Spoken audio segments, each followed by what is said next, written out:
Hey guys, we are back from Arizona again. Happy birthday to Paul Serpina. You guys all know him if you've been to boot camp or anything else really that live that we've done over the years. Paul is a fixture and he's a great trader and a great guy. And again, happy birthday to our dear friend Paul. So with that said, this morning everything has been about the Treasury yield. So the market is reacting and sort of trading off of support and resistance levels that make it easy to go in and scalp. That's where I've been focusing over the course of the day so far. So let's take a look at the charts and see what I'm talking about. Here it is. This is our QQQ. And let me see if I can get a chart up here. So you can see that this morning, we had this move to the downside from the highs on Friday.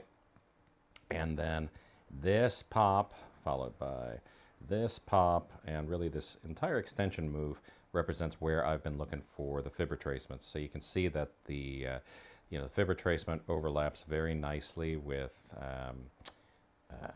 the VWAP and with natural support and resistance.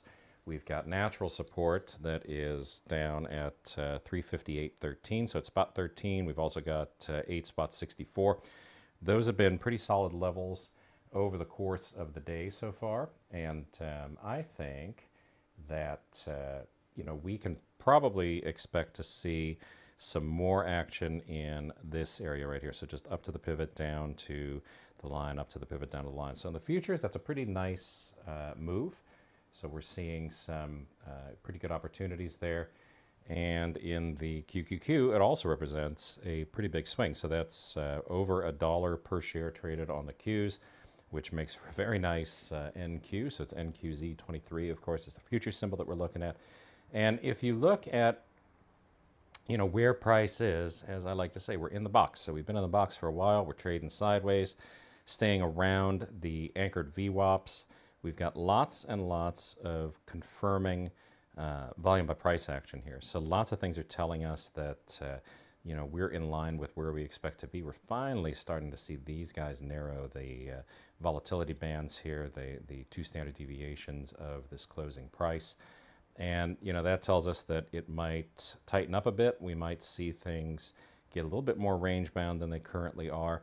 If that happens, I'm just going to look for those inflections. If we stay in the range that we're in, we can keep looking at, these levels that represent a real hard sell-off and just focus around there. I mean, really the market's been oscillating around the central pivot all day. You could make the argument to, try to find the long side trades as well. If you're going to do that, then, I would say you definitely want the ones that inflect at the lowest possible level of the range, not taking them in here, because there's a lot of opportunity for downside into here and then down further, right? So it could go and collapse back into the lows of the morning.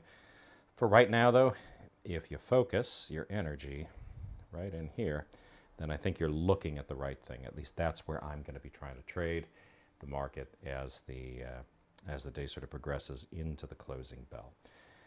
So it's not been a super exciting day. It has been pretty steady, right? No big swing moves, nothing that would indicate that we've got some sort of a big position that we could try to put on. Most of the position kind of moves would just sort of stall out, I think, going into the latter part of the session. And I think that the opportunity is really going to be here in these scalps. All right, so that's it for me for today. Again, we're back from lovely Scottsdale, Arizona. What a great place, and what a great place Paul has there out in the desert. It's just beautiful. It's just everything about it was just lovely. I'll see everybody first thing tomorrow morning, and that'll be Tuesday trading. We'll be into the rhythm a little bit more. Mondays are always a little bit wishy-washy when we look at them at first, but I think there's still good opportunity for the rest of the session today, and I hope you're having a good one. So I'll see everybody tomorrow morning. Thanks.